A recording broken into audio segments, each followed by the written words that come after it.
In this video, I'm going to show you exactly how to rotate 45 degrees in Inkscape using two simple methods.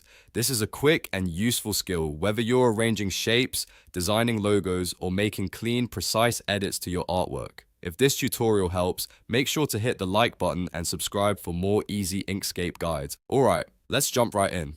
First, open your Inkscape project and select the object you want to rotate.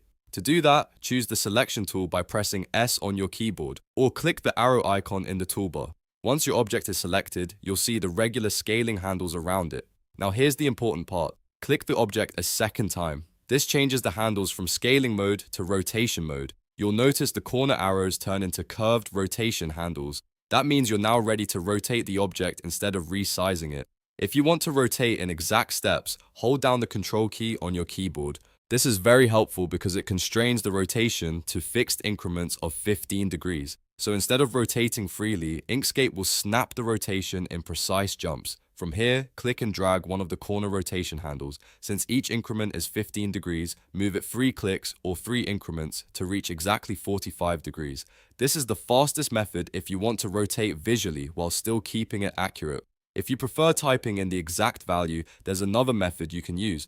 Go up to the Object menu, then choose Transform. You can also open it with the shortcut Control plus Shift plus M. This opens the Transform panel where you'll find several tabs for different transformations. Click the Rotate tab, then type 45 into the angle box. After that, click Apply, and your object will rotate exactly 45 degrees. This method is great when you need precision or when you want to repeat the same rotation on multiple objects. So just to recap, you can either use the selection tool, switch to rotation handles, hold Control, and drag in 15-degree steps, or you can use the transform panel and enter 45 degrees directly. Both methods work well, so choose the one that fits your workflow best. If this helped you out, give the video a like, subscribe for more Inkscape tutorials, and let me know in the comments what else you want to learn.